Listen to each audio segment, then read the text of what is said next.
3 June 2026 আবার নতুন করে অন্নপূর্ণা ভান্ডার পোর্টাল চালু হয়েছে এবং সেখানে ঢুকলে স্ট্যাটাস চেক করা যাচ্ছে। তবে সেখানে একটা প্রবলেমও আছে, স্ট্যাটাস এক্ষুনি চেক করলে একরকম, ঠিক এরপরে আবার একরকম। তবে বেশিরভাগ ক্ষেত্রে কিন্তু স্ট্যাটাস রিজেক্ট হচ্ছে। এই যে বন্ধুরা রিজেক্ট হয়ে যাচ্ছে যে অ্যাপ্লিকেশনগুলো, তাহলে কি সব শেষ, আর কোনো অপশান নেই?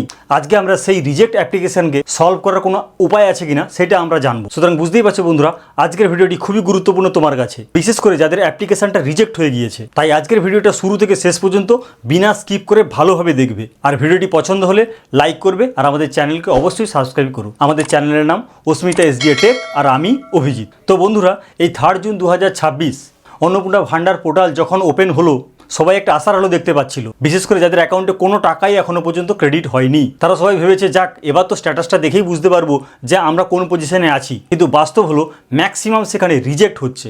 আবার তার কিছুক্ষণ পরে আবার অন্য কখনো এনকোয়ারি প্রসেস, কখনো অ্যাপ্রুভ, এইরকম স্ট্যাটাস চেঞ্জ হচ্ছে। অ্যাকচুয়ালি বন্ধুরা জানো তো, এই যে স্ট্যাটাসটা চেঞ্জ হচ্ছে, এটা মেনলি সার্ভারের প্রবলেম হচ্ছে।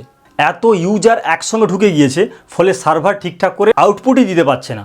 এখন দেখো বন্ধুরা, আমি পুরোটা তোমাদেরকে ভালো করে বুঝিয়ে দিচ্ছি। দেখো, অন্নপূর্ণা যোজনা 2026-এ স্ট্যাটাস চেক করলে কিন্তু বেশিরভাগের ক্ষেত্রে রিজেক্ট হচ্ছে, রিজেক্টেড। আর রিজেক্ট মানে কি সব শেষ?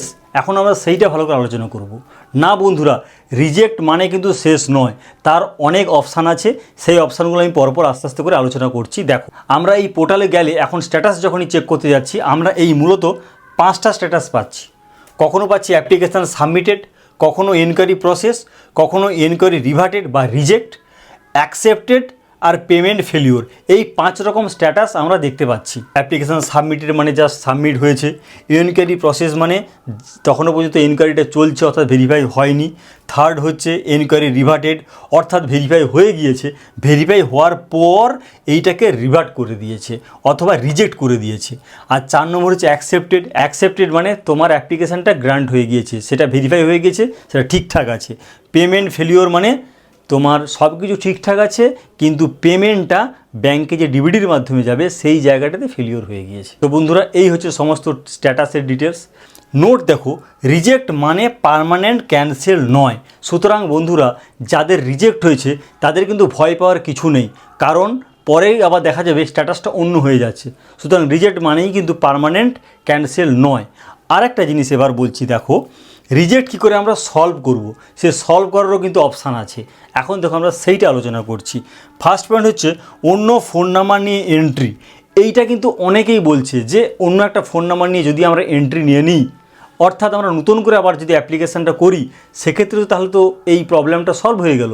কিন্তু ব্যক্তিগতভাবে আমি মনে করি না বন্ধুরা, এইভাবে কিন্তু সলভ হবে না। দেখো, আমি সেই জন্য এটা ক্রস করে রেখেছি। অর্থাৎ অন্য ফোন নাম্বার নিয়ে এন্ট্রি হয়তো হয়ে যাবে, কিন্তু তারপরে যে ডেটাগুলো যখন সেখানে আধার কার্ড নাম্বার এইগুলো যখন ডিটেলস দেবে, অলরেডি কিন্তু আর নতুন করে কিন্তু সাবমিট হবে না। সুতরাং এই ফার্স্ট অপশানের কোনো চান্স নেই।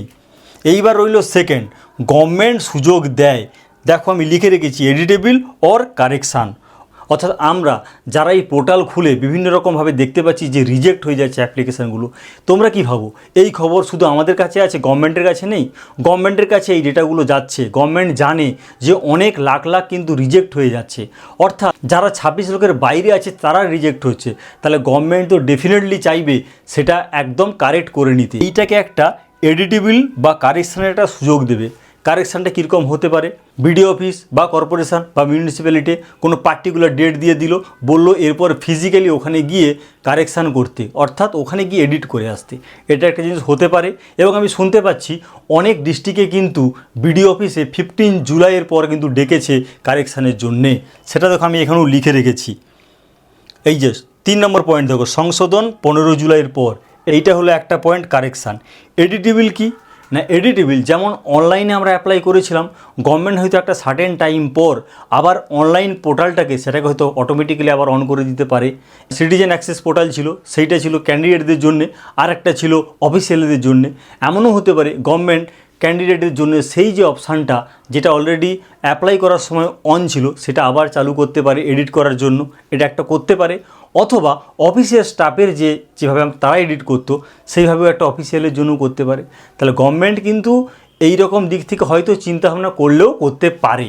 এইবার আরেকটা পয়েন্ট বলছি, দেখো ফর্ম ফিল আপ কিন্তু 3 মাস, জুন, জুলাই, আগস্ট এই খবর নিশ্চয়ই তোমাদের কাছে আছে, কারণ মাননীয় মুখ্যমন্ত্রী শুভেন্দু অধিকারী মহাশয় জানিয়েছেন যে 3 মাস পর্যন্ত কিন্তু এই অন্নপূর্ণা যোজনার ফর্ম ফিল আপটা চলবে।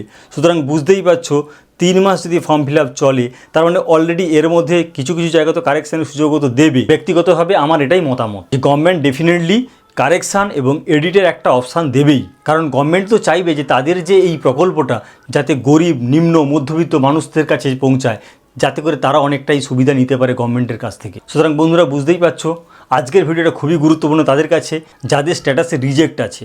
অর্থাৎ রিজেক্ট হলে ভয় পাওয়ার কিছু নেই, রিজেক্টে দুরকম হতেই পারে, একরকম স্ট্যাটাসটা আবার অটোমেটিক্যালি চেঞ্জ হয়ে যাচ্ছে কিছুক্ষণ পর। সুতরাং সেই সেন্সে রিজেক্ট হলেও ভয় পাওয়ার কিছু নেই।